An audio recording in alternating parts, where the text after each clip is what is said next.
तर आज आपण अशीच एक बातमी समोर घेऊन आलाय, खास करून मेडिकल कॉलेज इथली या जागेवर कशा प्रकारची धांदली केल्या जाते ह्याचा एक समक्ष एक व्हिडिओ इंस्टाग्राम वरती व्हायरल झालेला होता की जे मेडिकलचे एक सुरक्षा रक्षक आहे यांनी एक व्हिडिओ प्रसारित केला होता एक दोन दिवस अगोदर। या व्हिडिओमध्ये साप कशा प्रकारे मेडिकलच्या आतमध्ये प्रायव्हेट लोकांकडून धांदली केल्या जाते तर असेच एक माहिती समोर आलेली होती। माझ्या मागे पाहू शकता तुम्ही मेडिकल कॉलेज समक्ष समोर आलेलं होतं। या धांदलीमध्ये एक पाहण्यात आलं होतं की त्यांनी एक सरळ सांगितलेलं होतं की या इथल्या लॅब असे किंवा ब्लड टेस्टिंग साठी असे किंवा मग किडनीच्या विविध इलाजासाठी असे कशा प्रकारे इथे धांदली सुरू आहे आणि कशा प्रकारे कमिशन एजंट इथे काम करतात आणि त्यांना 2026 मध्ये काही लोकांना पकडलेलं होतं। परंतु याच्यात एक बघण्यात आला का ना पोलीस प्रशासनाने त्यांची मदत केली आहे ना त्यांना कोणत्या मेडिकल ऑफिसरने किंवा इथल्या खास करून जे इथले एमडी आहेत आणि त्याचबरोबर जे डीन आहेत डीनही यांना एक समर्थन केलेलं नाही। याच्यात तुम्ही बघू शकता कुठेतरी समर्थन न करताही आणि कशा प्रकारे इथे गरिबांची एक पिळवणूक चालू आहे। कारण ज्या याच्यामुळे महाराष्ट्रच नाही तर पूर्ण भारतभरचे लोक या मेडिकल गव्हर्नमेंट कॉलेजमध्ये येतात, अशात गरिबांची अगर पिळवणूक होत असेल तर हे कुठपर्यंत कारण की याच्या अगोदरही आम्ही आणि आमच्या सहकार्यांसोबत विविध चॅनल याबाबत याच असेच प्रकरण घेऊन ज्यावेळेस इथल्या डीन कडे आले किंवा असे किंवा त्यांचे सहकारी जे डीन आहेत गावंडे यांनाही भेटण्याचा प्रयत्न केला, परंतु साप मीडियाच्या समोर येण्यास त्यांनी मना केलेला आहे। कारण की त्यांना कुठनं तरी एक वर्ण आदेश आलेला आहे की कुठल्याही मेडिकल बाबत काही बोलायचं नाही। अशात आता तुम्ही बघू शकता की कशा प्रकारे यांच्या कारवाया करता येईल किंवा कशा प्रकारे कोण बोलणार।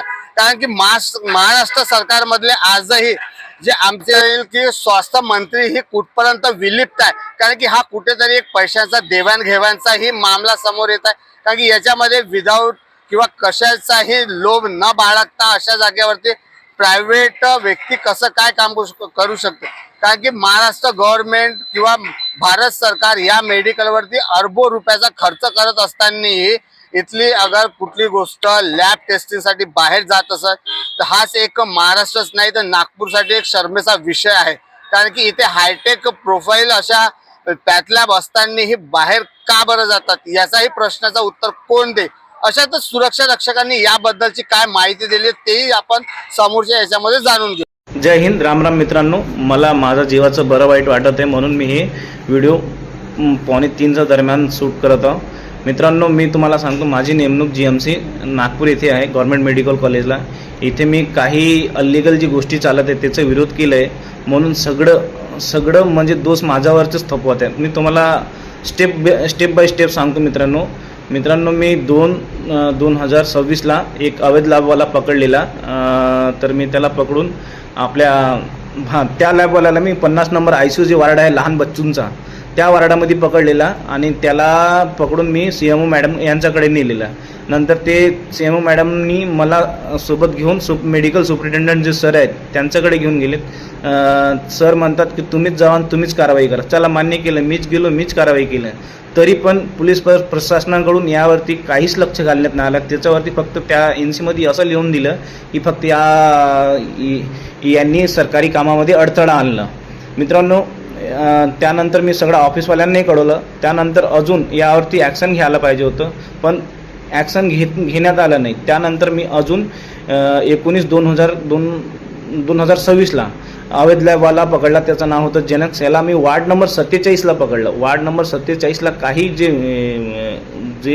डॉक्टर आहेत, सगळेच नाही, जे काही डॉक्टर आहेत ते त्यांचं कनेक्शन आहे अवैध लॅबवाल्याकडून, यांना कमिशन भेटतो, त्याचा विरोध केला मी। विरोध असा केला की तुम्ही ह्या गरिबांचा लुटमार करू नका, कारण आम्ही पण एक गरीब घरचाच मुलगा आहे म्हणून मला ते कदाचित योग्य वाटलं नाही याचा विरोध करताना। मग त्या माणसाचा विरोध पण मी स्वतः जाऊन पोलीस स्टेशनला रिपोर्ट केलं। त्या जेनेक्सवाल्यावरती काहीच आपल्या अजनी पोलीस स्टेशनकडून काहीच म्हणजे हे झालं नाही, कारवाई झाली नाही।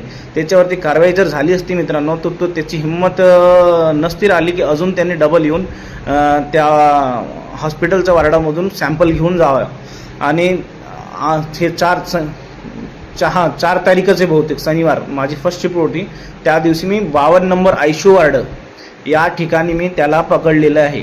एक जेनेक्सचा जो लॅबवाला पोरगा आहे मी त्याला पकडलेला आहे. तो डायरेक्ट जो किडनी युनिटचा वार्ड असतो त्याच्यामध्ये गेला. मला एक बाई आली सांगत की दादा ह्या मला प्रायव्हेट लॅबवाला आहे, याच्याकडे मला टेस्टसाठी सांगितलं आहे, माझ्याकडे पैसे नाही तरी हे सतत बाहेरच पाठवत आहेत काय म्हणते आपल्या टेस्टसाठी, म्हणून मी त्याला पकडलं. त्याला पकडून मी तसंच तुरंत वाकीटाकीवरती कॉल दिला की इथे अवैध लॅबवाला मी पकडलेला आहे. तर पेट्रोलिंग टीमची काम असते मित्रांनो की हे अवैध लॅबवाला किंवा जे अनधिकृत व्यक्ती आहेत त्यांना जर सापडलं ते घेऊन जाऊन ऑफिसमध्ये त्याच्यानंतर कारवाई करण्यात यावी. मग मी स्वतःच घेऊन गेलो. माझी चूक एवढीच झाली मित्रांनो की 52 नंबर ICU वार्डामध्ये त्या पॅसेजच्या समोर मला त्या अगोदर मला किडनी युनिटजवळ तो काय म्हणतो की तुमच्याकडून काहीच होत नाही, तुम्ही ना आमच्या विरुद्ध पोलीस केस केले तरी पण तो आम्ही धंदा करूनच राहिलो म्हणे इथं, आम्ही तर हे करू. पण मला मग ते चुकीचं वाटलं आणि तो पडण्याचा याच्यामध्ये होता. मग मी त्याला पकडून मानेवरती असा 2-3 झापटा मारल्या. त्याच्यानंतर मी पेट्रोलिंग टीमच्या म्हणण्याप्रमाणे मी आपल्या ऑफिसला घेऊन गेलो. ऑफिसला त्या टायमात सेकंड शिफ्टचे पोरांचे ब्रीफिंग चालू होते.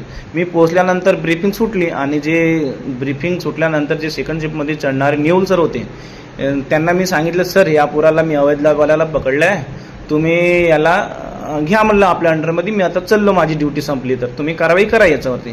तर त्यांनी सपा 2-4 काड्या मारल्या त्याच्यावरती. 2-4 काड्या मारल्यानंतर त्याच्या पाठीला असं काहीतरी उमटलेलं आहे. तर तोच त्याचा मेडिकल रिपोर्ट घेऊन मला ते सांगतात की तू हाफ मर्डर केलं, हे केलं, ना की मी त्याला एवढं मारलेलं आहे मित्रांनो. आणि राहिली गोष्ट राहिली अशी गोष्ट, मग तो ट्रामा केअरमध्ये तो लॅबवाला मला पोलीस स्टेशनला भेटला. त्याच्यानंतर तो मला म्हणतो तुनं गलत केलं, तुनं असं केलं तसं केलं. आणि मित्रांनो हे जे लॅबवाल्याला भडकवण्याचं काम आहे ते आमचेच ऑफिसचे काही लोक आहेत जे त्याला भडकवत की तू या माणसाला भडकव, या माणसाला दाब, जेणेकरून पुढे ह्या माणसाने तुमच्या विरुद्ध कारवाई केली नाही पाहिजे. जर ह्या माणूस इथे राहिला तर हा असंच तुम्हाला अडवत राहील ना, आपल्याला तुमच्या धंद्यात ना आमच्या कमिशनमध्ये बाधा येईल. म्हणून मला सरासर हे लोक टॉर्चर करत आहेत. आणि राहिली गोष्ट तर मेडिकल रिपोर्टचं अशी गोष्ट मित्रांनो की ते लॅबवाला असा म्हणतो मला की मी तिथे प्रत्येक डॉक्टरांना ओळखतो, मी जसा चाहेल तसा याचा मेडिकल रिपोर्ट बनवू शकतो. सांगा मित्रांनो मी काय करू, कुठे जाऊ. पण मी रडणारा माणूस नाही, वर्दी घातली आहे, मी रडणार नाही. आणि मला जिथे वर्दी माझी जरी यांनी हिसकवून घेतली, जिथे गरिबांवरती अन्याय होताना दिसेल मी तिथे आवाज उठवणार मित्रांनो. बाकी मी व्हिडिओ पोस्ट करणार, सगळं रिलेटेड व्हिडिओ पोस्ट करणार. तुम्ही जज करा, काय करायचं करा. आणि आपल्या CM साहेबांना एकच विनंती करू इच्छितो, साहेब प्लीज मला वाचवा, मला माझ्या जीवाचा बरं वाईट होण्याचा धोका वाटतो. जय हिंद, राम राम मित्रांनो.